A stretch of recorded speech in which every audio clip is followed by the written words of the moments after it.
warahmatullahi wabarakatuh. Perkenalkan, nama saya Dia Afrita. Di sini saya akan membuat video tugas mikrotikin. Saya dari kelas 5G. Assalamualaikum.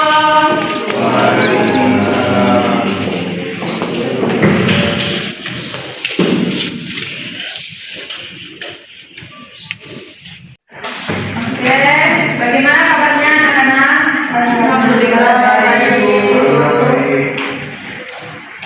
Oke, sebelum mulai pelajaran pada hari ini, marilah bersama-sama kita membaca doa. Doa hari ini. Bismillahirrahmanirrahim. Rabbi sholli sadri wa yassir li amri wahlul 'uqdatam min lisani yafqahu qawli. Rabbi zidni ilma warzuqni fahma. Amin ya rabbal alamin. Baik, Ibu absen terlebih dahulu. Sofian Aziz Ibu, dari mana? Muhammad Hakikon, Ibu, Ririn Ramadhani, Wiji Puspita Sari, Selvi Orentin, M. Akbar Ramadan Sakir. Ibu. Oke, jadi yang hadir hari ini menerima orang. Baiklah, hari ini kita membahas tentang akhlak tercela. Siapa yang sudah tahu apa pengertian dari akhlak tercela? Sofian, tahu? Akhlak yang buruk, Bu. Oke, benar. Yang lain? Ada yang tahu? Biji? Tidak tahu, Bu. Baik, akhlak tercela itu benar kata Sofian tadi, akhlak yang buruk. Di sini akhlak tercela ada 5 macam yang akan dijelaskan. Yang pertama itu ada hub al-dunya atau hubud dunia. Hubud dunia adalah cinta dunia yang berlebihan. Hubud dunia adalah sumber kehancuran umat. Penyakit ini sangat berbahaya karena dapat melemahkan dan mengurangi keimanan seseorang. Jadi hubud dunia ini yaitu terlalu mencintai dunia dengan melupakan kehidupan akhirat. Di Al-Quran dijelaskan pada surat Al-Hadid ayat 20, yang artinya ketahuilah bahwa kehidupan dunia itu hanyalah permainan, kelemahan, perhiasan, dan saling bermegah-megahan di antara kamu serta berlomba-lombalah dalam banyaknya harta dan anak keturunan. Perumpamaannya adalah seperti hujan yang tanamannya mengagumkan para petani, lalu mengering dan kamu lihat menguning kemudian hancur. Jadi penyebab orang yang memiliki sifat hubud dunia ini, yang pertama itu menganggap dunia sebagai tujuan utama, bukan sebagai sarana untuk mencapai kehidupan akhirat. Kedua, suka mengumpulkan harta dengan menghalalkan berbagai macam cara. Yang ketiga itu pikir terhadap harta, tidak rela hartanya terlepas dari dirinya. Yang keempat, serakah dan rakus serta tamak. Contohnya seperti koruptor itu. Dia serakah dan rakus. Yang kelima itu tidak mau mensyukuri nikmat Allah. Nah, bagaimana cara menghindari hubud dunia ini? Yang pertama, mengingat bahwa kehidupan dunia ini hanya sementara. Islam tidak memerintahkan umatnya meninggalkan dunia, tetapi diperintahkan untuk menaklukkan dunia dalam genggamannya, bukan dalam hatinya. 2, memperbanyak mengingat kematian. Yang ketiga, harus memiliki sifat qanaah, yaitu merasa cukup terhadap yang dimiliki, serta menjauhkan diri dari sifat tidak puas terhadap harta. Yang keempat itu ada mengingat bahwa apa yang kita lakukan di dunia akan dimintai pertanggungjawaban di akhirat. Yang kedua, sifat hasad. Siapa yang tahu apa itu sifat hasad? Sofian? Sifat hasad itu iri, Bu. Betul. Yang lain? Ada yang tahu? Mirip? Nah, jadi sifat hasad adalah penyakit hati. Benar kata Sofian tadi. Hasad itu orang yang iri, yang memiliki penyakit hati ketika seseorang merasa tidak senang jika orang lain menerima karunia atau nikmat dari Allah. Hasad biasanya disebut juga iri atau dengki. Nikmat yang dikaruniakan oleh Allah Subhanahu wa taala kepada hambanya tidak sama. Jadi ada beberapa orang yang memiliki sifat iri ini. Baik itu iri dengan nikmat orang lain berupa anak, kecerdasan, kecantikan, dan lain sebagainya. Sebab dari sifat hasad ini ada dua.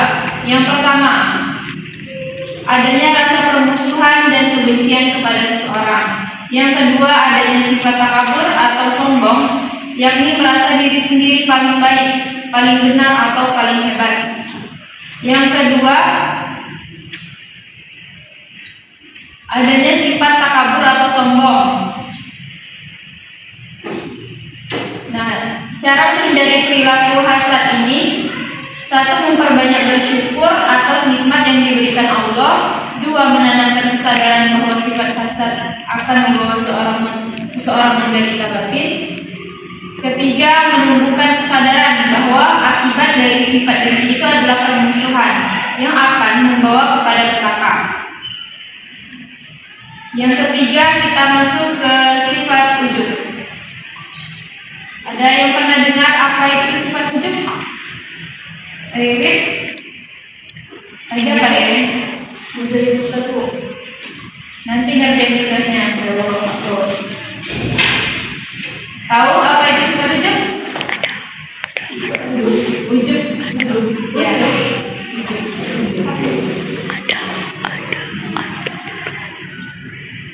Haki? Nggak tahu. Nggak tahu atau pernah belajar nggak sebelumnya? Belum. Selfie? Tahu apa sifat ujub? Belum tahu. Nah, jadi ujub berasal dari kata ajaba yang artinya kagum, terheran-heran atau takjub. Ujub ini kagum pada diri sendiri, tetapi terlalu membanggakan kelebihan yang dimilikinya dan menganggap orang lain itu di bawahnya atau lemah. Jadi di sini ada sebab-sebab atau faktor-faktor yang menyebabkan timbulnya sifat ujub. Siapa di sini yang sudah tahu apa saja faktor yang menyebabkan timbulnya sifat ujub? Boleh angkat tangan? Ayo, Sarti. Biasanya faktornya itu orang tersebut banyak dipuji, Bu. Terus juga banyak kemarin kesuksesan. Ya, betul. Yang lain ada yang tahu? Saya, Bu. Oke, Sofian. Biasanya itu karena memiliki kekuasaan, Bu, atau jabatan. Nah, itu bisa menjadi faktor munculnya sifat ujub, Bu. Oke, jadi semuanya sudah tahu apa itu faktor yang menyebabkan timbulnya sifat ujub. Nah, di sini juga ada dampak negatif dari sifat ujub. Yang pertama, ujub akan membawa ke arah kesombongan. Karena ujub merupakan salah satu timbulnya sifat sombong. Dan hal itu memberikan pengaruh negatif yang lebih banyak. Dua, meremehkan dosa di hadapan Allah karena merasa ibadahnya sudah sempurna.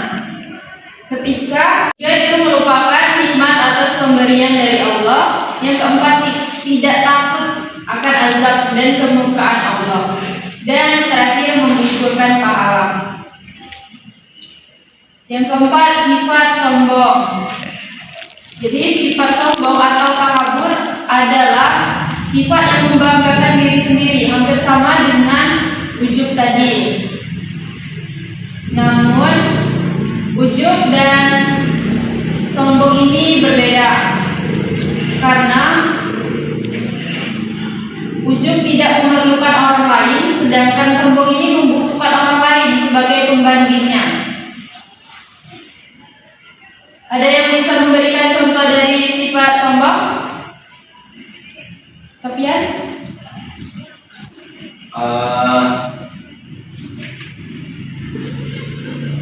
Sombong kalau punya motor baru Bu, terus dibuat keliling-keliling kampus dia.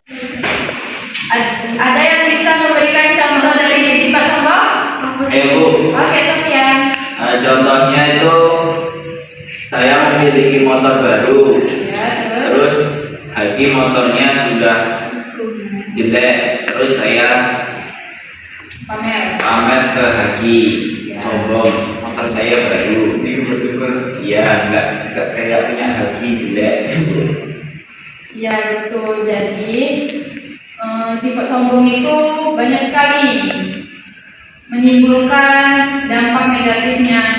Seperti kata Sofian tadi, membandingkan motor miliknya dengan motor Haki yang sudah lama itu dapat memicu memutuskan tali silaturahmi.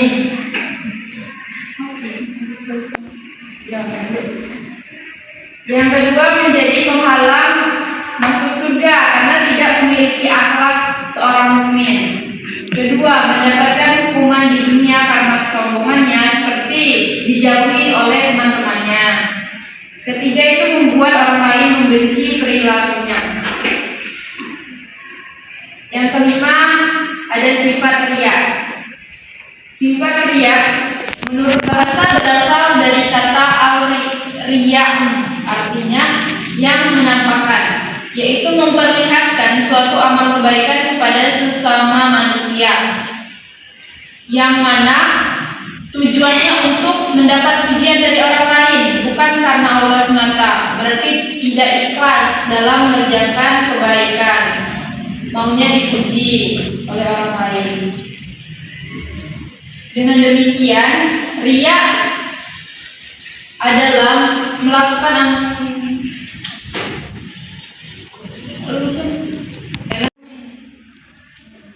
riya ini memiliki sebab-sebabnya. Yang pertama itu terlalu dikagumi orang lain, dua, lari dari celaan, tiga, rakus akan apa yang diperoleh atau terdapat pada orang lain, keempat, ambisi mendapatkan kedudukan atau kepemimpinan, kelima, senang karena lezatnya pujian orang lain.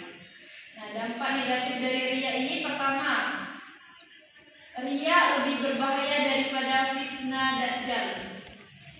Kedua, nilai amal soleh hilang. Ketiga, mereka tidak mendapatkan manfaat di dunia dari usaha-usaha mereka dan tidak pula mendapat pahala di akhirat.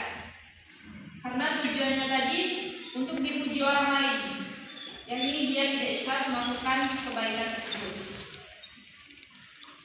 Bagaimana sih cara menghindari riya? Ada yang tahu? Bagaimana cara menghindari riya?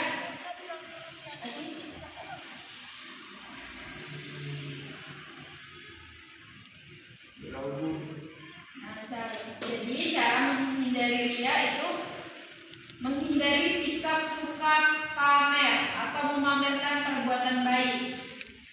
Kedua itu meningkatkan kekhusyukan dalam beribadah. Ketiga, mengingat bahaya perilaku riya dan berdoa pada Allah agar dijauhkan dari sifat tersebut. Oke, jadi dari tadi sudah dijelaskan apa saja pengertian dari kelima akhlak tercela tersebut dan apa saja sebab dan dampak negatifnya. Jadi di sini Ibu akan membagi dua kelompok yang mana kalian akan membahas atau memberikan contoh dari sifat hasad, hubud dunia, ujub, sombong, dan riya. Kelompok satu itu Wirid, Sofian, dan Miji. Kelompok dua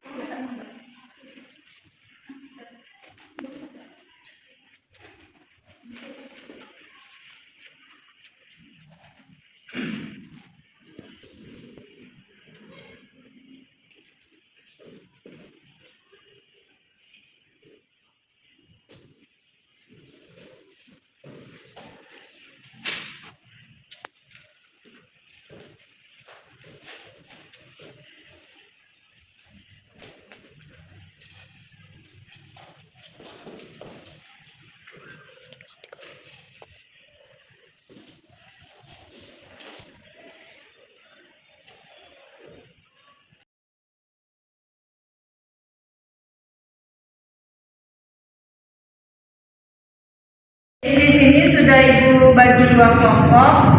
Yang pertama Ririn, Sofian, dan Wiji. Kelompok pertama ini membahas contoh hasad dan hukum dunia di lingkungan sekolah dan lingkungan rumah. Yang kedua, kelompok kedua itu ada Haki dan Selfie, membahas contoh dari atau memberikan contoh dari ujub, sifat ujub, sombong dan ria di lingkungan sekolah dan rumah. Boleh duduknya berdasarkan kelompok.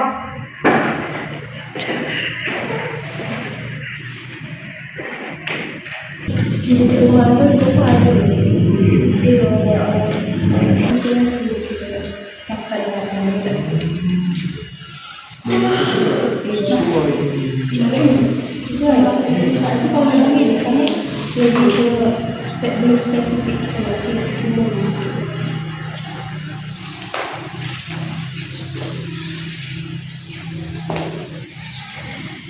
Ya.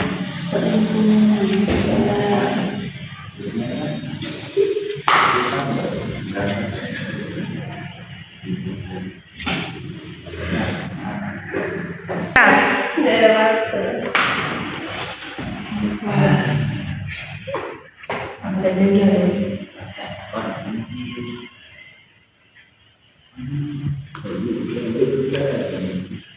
Baik, sudah habis waktu diskusinya.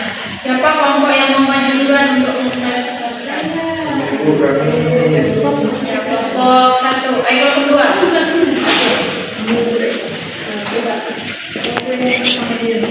Teman-temannya silakan diperhatikan temannya presentasi. Gimana?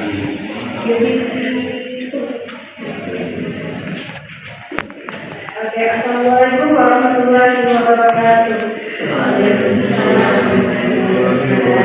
Jadi kami di sini akan mempresentasikan hasil diskusi kami tentang memberikan contoh ujub, sombong dan ria. Jadi di sini ujub itu artinya bangga atau berlebihan pada diri sendiri. Nah, contohnya di sekolah, misal seorang siswa merasa dirinya paling pintar karena selalu dapat nilai tinggi lalu meremehkan temannya yang nilainya rendah.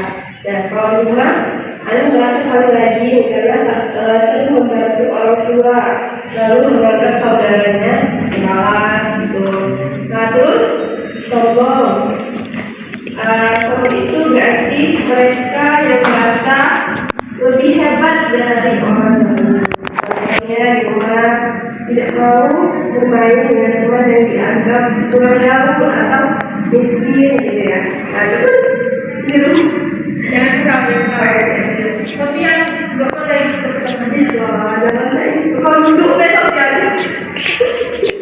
Terus di rumah ya, contohnya di rumah itu tidak mau mendengarkan nasihat kakak atau adik karena merasa dirinya lebih pintar. Nah, terus selanjutnya itu ya berarti beramal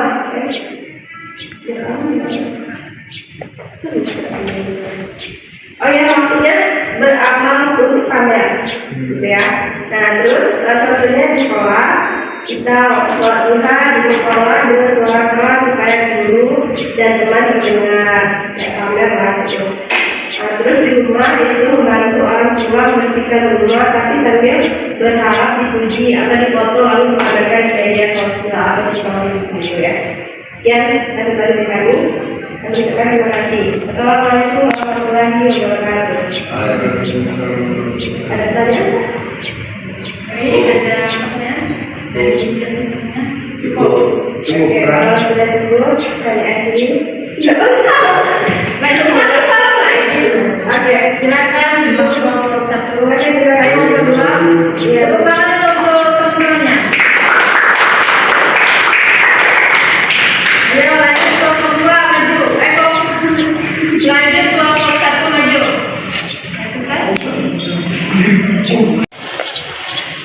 Lalu silakan kelompok satu untuk mempresentasikan hasil diskusinya.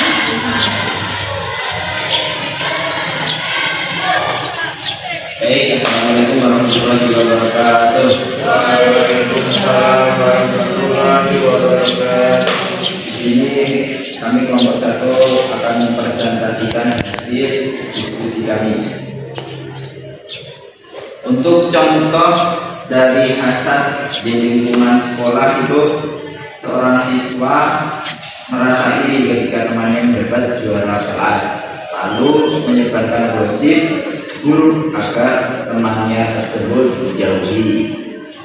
Lalu untuk contoh di lingkungan masyarakat, seorang tetangga ini melihat usaha kecil milik orang lain maju, lalu berusaha menjatuhkan dengan fitnah atau mengutuk rezekinya.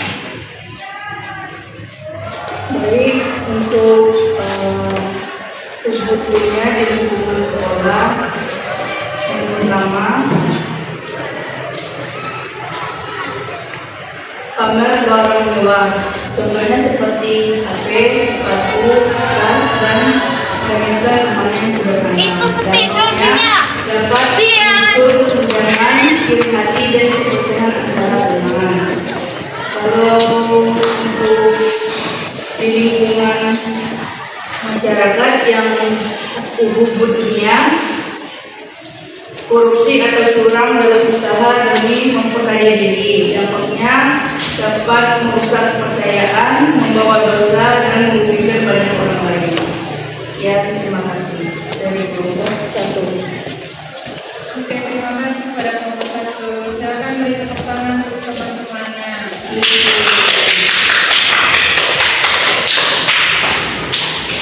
Jadi, semuanya sudah tahu kan apa itu pengertian, contoh, dan dampak serta dalil dari sifat-sifat tercela, 5 sifat tercela tadi. Jadi intinya sifat tercela itu berasal dari penyakit hati yang hukum dunia tadi. Itu harus mengingatkan kita pada kematian dan akhirat. Dan cara menghindari sifat hasad, ujub, dan sombong tadi dengan banyak berdoa dan introspeksi diri.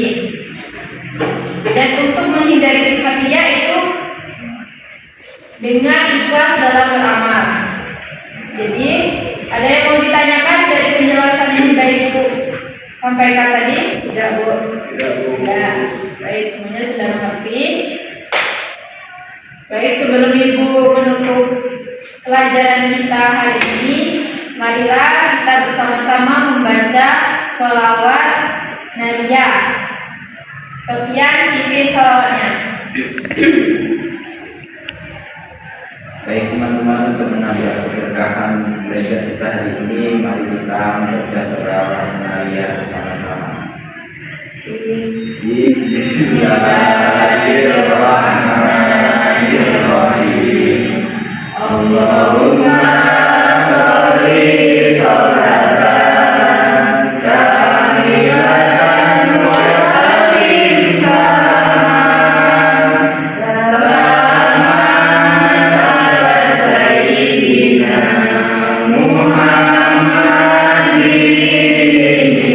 al-azim tanhalu bil qalu wa anfa'u bil qur'an wa tuqabil alayhi wa tunaru bil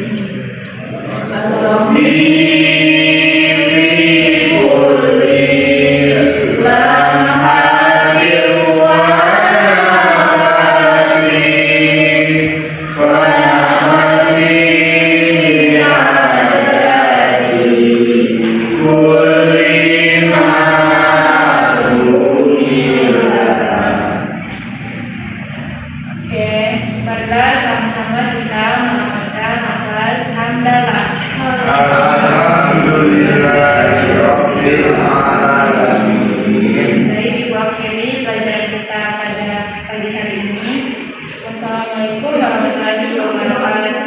Waalaikumsalam warahmatullahi wabarakatuh.